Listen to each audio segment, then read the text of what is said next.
Hi Cancer, welcome to Amihan Tarot. Ito ay general reading, pwede ka makarelate, pwede hindi. So, kunin mo lang ang message na para sa'yo. At paalala, ito ay gabay lamang, depende kung paano mo to kokontrolin o i-apply sa iyong sitwasyon.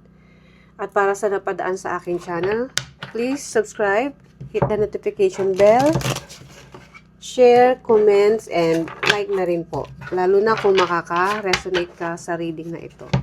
So, Cancer, itong iyong reading for July 27 to August 2. Let's start. Yung una mong card ay Capricorn, Taurus, or Virgo. Maaaring you are dealing with Capricorn, Taurus, or Virgo. Maaaring ito yung taong malapit sa'yo or the person that you are dealing with. Pwede rin itong gusto mong maging kalmado lang kasi earth sign is like a very calm na energy. So kung makikita mo rito, 'di ba? Kalmadong-kalmado sila, nasa parang bukid kasi may mga bundok eh. 'Di ba? Pero para sa kanila, kung titingnan mo itong mga character nito is parang very calm. So yun yung nakikita kong energy mo ngayon. And then regret, sadness, and guilt. So may mga pagkakataon na may pinagsisisihan ka. I don't know kung ano o kung saan. Pero ando dun yung may halong kalungkutan. And then new arrival o may darating daw. So kung ano man tong pinagsisisihan mo na nagkakos ng sadness, sinasabi ng universe na don't lose hope. Kasi may mga bagong parating sa'yo, maaaring blessings na paparating sa'yo or opportunity na paparating sa'yo. Na sa tingin ko is magbibigay liwanag. Kasi kung makikita mo, parang nagbubukas ng panibagong pinto. Kung titingnan mo itong karakter na daga, parang lumalabas siya sa bulaklak or parang kailangan mo lumabas sa iyong comfort zone. So, let's start sa iyong tarot card reading. So, Cancer, ano pa ang mga message na para sa'yo this week, July 27 to August 2, 2026.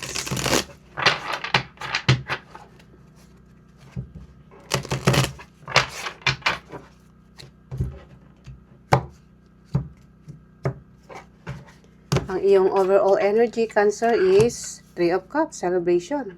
May isa-celebrate ka raw, baka ito is konektado rito sa new arrival. And then, ang iyong challenge, the Fool. And then, ang opportunity, Queen of Pentacles. Yes, opportunity nga ito. So, ang iyong overall energy is maging masaya lang, maging tagumpay, kung ano man ito magbubukas na opportunity, tatanggapin mo talaga yan. Kasi yun yung hinihintay mo eh. Yes, may mga sadness kang nararamdaman sa ngayon, may pinagsisihan ka, maaaring pinagsisihan mo yung mga opportunity na inalok sa'yo dati, na hindi mo masyadong pinagbigyan ng attention.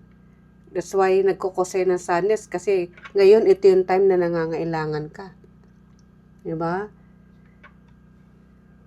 Or pwede ring dahil sa ikaw ay malungkot ngayon, hinahanap mo yung yung energy ng gusto mo na mga kausap, gusto mong yung mga kaibigan mo is dinadamayan ka sa panahon na to dahil sa iyong nararamdaman na kalungkutan.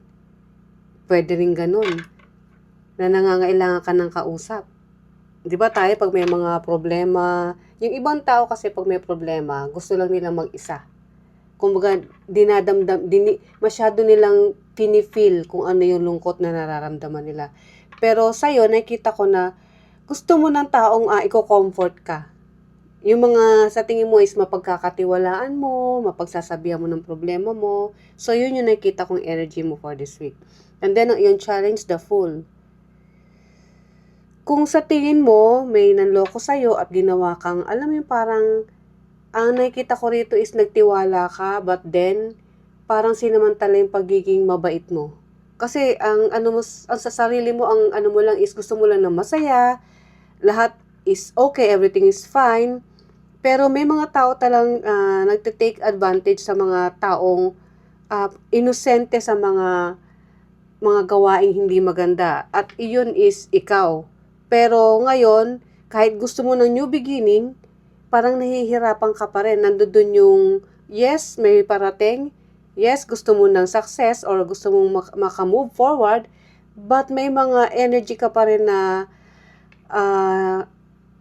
sige, titingnan ko. Yung alam mo nag-aalanganin.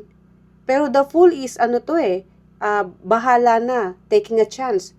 New beginning kung saan man yan. Pero since ito yung challenge mo, kabaligtaran yung nangyayari. And then, ang iyong opportunity, Queen of Pentacles. May opportunity ka na i-nurture ang sarili mo. Bigyan ng kung ano man yung sa tingin mo na wala sa'yo, pwede mong ibalik yan kung gugustuhin mo. Kung bubuksan mo ang pintuan para magkaroon ka ng new beginning kung ano man tong paparating sa'yo.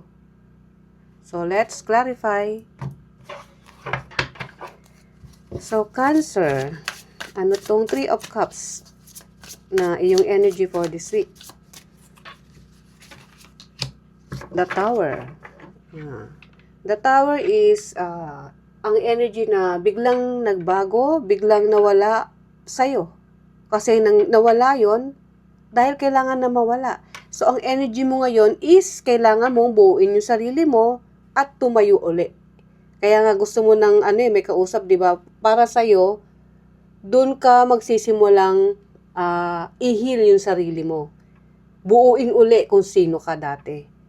Dahil kung meron ka mang, nanakit sa'yo, nandamdamin mo, gusto mo mag-enjoy, gusto mo maging kalmado.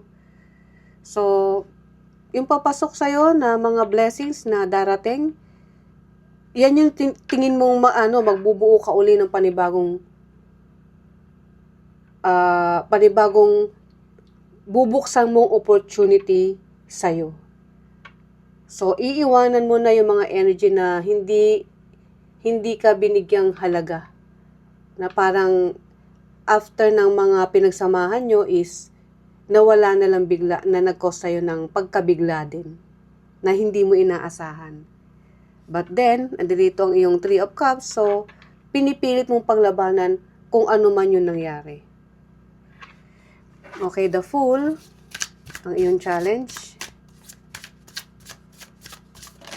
Oopsie. The Hierophant. Kasi sa tingin mo, ikaw yung taong kung ano yung gusto ng mga mahal mo sa buhay, kung sino man to na involved dito sa reading na ito, kasi hindi naman to lalabas kung hindi ito isang taong mahalaga sa'yo. So, kung sino man to na tinutukoy is nagkaroon kayo ng parang, alam mo yung laging merong, ito yung parang taong kaya nakukuha ko yung energy mo ngayon na gusto mo na new beginning, pero parang nag-iba kasi yung dati mong kinagawian na nagiging sunod-sunuran ka na lang, kung ano man yung sabihin nitong tao nito o ng sitwasyon na to, kung merong mga rules and regulations, sinusunod mo na lang para ma-please ito o ma-please yung mga involved na to, whatever it is, kung anong sitwasyon to. So, ngayon, gusto mo baguhin yun. So, ang gagawin mo ngayon, kung yung dating Cancer na sumusunod lang sa agos, sumusunod sa mga patakaran o rules and regulations ng mga tao o mga nakakasalamuha mo, ngayon hindi. Yun yung babaliktarin mo na. Kailangan mo magkaroon ng sarili mong desisyon at tumayo sa sarili mong paa. Kaya nga may opportunity ka na gawin kung ano yung dapat at magbibigay sa'yo ng let's say, panibagong panimula, panibagong trabaho, na magbubukas sa'yo para makapagsimula uli sa mga material na bagay na gusto mo ma-achieve. Diba? So, ang iyong Queen of Pentacles, clarify natin yan. Kasi ang tao, hindi lang naman, let's say, hindi lang material na bagay ang gusto mo ma-achieve. Yung, yung emotion mo, gusto mong ibalik na maging masaya. Kaya nga sabi ko, may opportunity ka rin ditong i-nurture ang sarili mo. So, pag ikaw inalagaan mo na yung sarili mo, naging matibay ka, mauumpisahan mo ng maayos kung ano yung dapat mong maumpisahan, whether anong relasyon yan. So, from then, kayang-kaya mo nang alagaan sarili mo, kayang-kaya mo mag-provide para sa sarili mo. Queen of Pentacles. Yes, the Magician. Kasi ang the Magician is yung taong may malakas na pananampalataya sa sarili. Yung tiwala mo na kahit anong challenges ang dumating sa buhay mo, mga pagsubok, kung may gusto kang i-manifest, i-manifest mo yan. Kumbaga, nasa kamay mo ang desisyon. Nasa katawan mo ang paggawa. So, ikaw pa rin ang masusunod. At ang susundin mo is yung magkaroon ka ng panibagong panimula, which is kaugnay yun sa iyong self-growth and sa stability when it comes to financial. Lalo na kung ikaw ay hindi naman na ganun ka bata. So, ang focus mo is yung pang long term, kung ano pa man yan. Yung maging stable ka sa mga bagay na dapat na kailangan mo sa pang-araw-araw, di ba? So, after this, ang iyong past, present, and future na energy.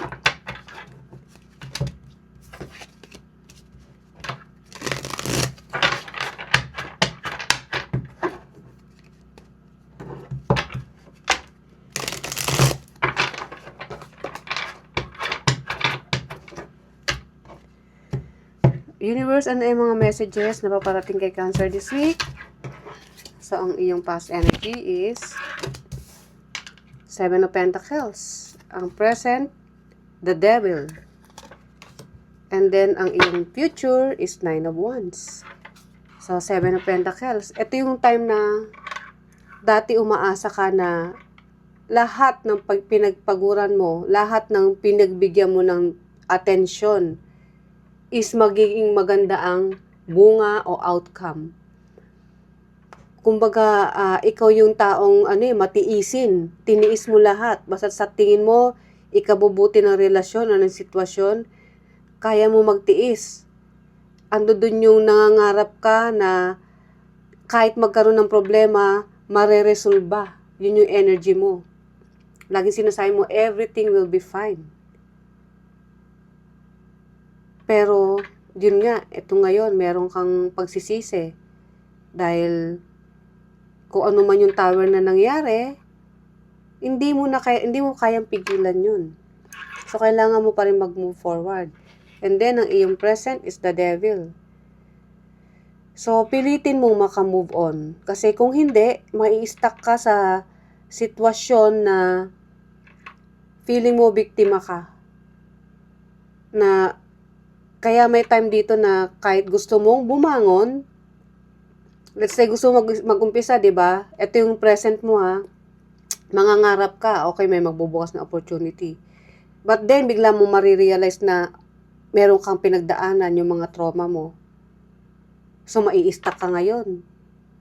Imbis na kumilos ka, let's say ngayon, aalis ka para dun sa, sa pupuntahan mo, kung ano man yung dapat mong puntahan, like opportunity, mag-a-apply ka. Kasi nga, nagbubukas may mga parating, di ba?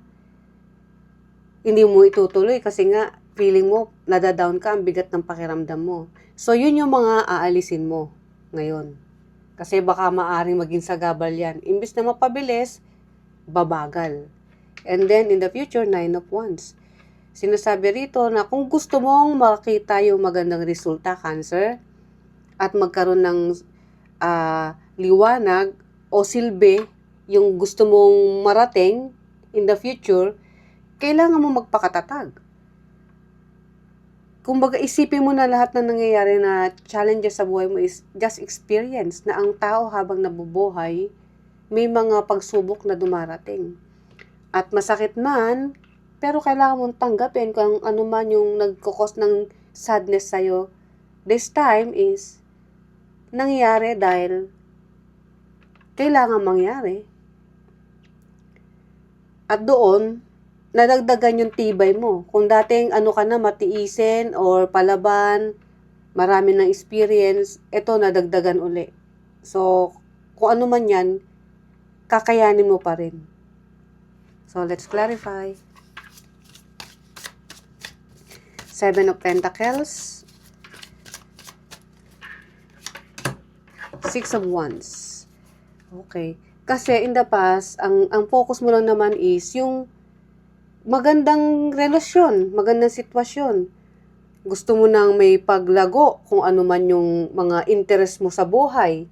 Kung may development, which is yung mga positibong outcome sa buhay. Diba? Halimbawa, kung meron kang partner sa buhay, ang focus mo is magkaroon kayo ng pamilya na masaya, kahit simpleng buhay lang, hindi ganun kalaki ang mga bahay nyo o yung hindi ganun kagarbo ang pamumuhay nyo. Gusto mo yung may harmony na matatawag, yung may matatawag ka na mapagmahal na pamilya. Yun yung focus mo, yun yung inaasam-asam mo dati pa. Kaya ginawa mo lahat na magagawa mo. Kaya yung inaakala mong kasabay ng energy mo na habang buhay, magsasama kayo, is sa totoo lang, na-realize mo na kaya nawala dahil hindi pala. Wala palang, from the beginning pala is hindi yun yung tinatawag mo na equal give and take na ine-expect mo. Okay. And then, ang present energy, the Devil. Ten of Wands. Kailangan mo ng tapusin kung ano man yung bigat sa dibdib mo. At kung ano yung pupuntahan mo, pumunta ka ng diretso, huwag ka nang lumingon kung ano yung mga bagay na hindi mo na dapat lingunin.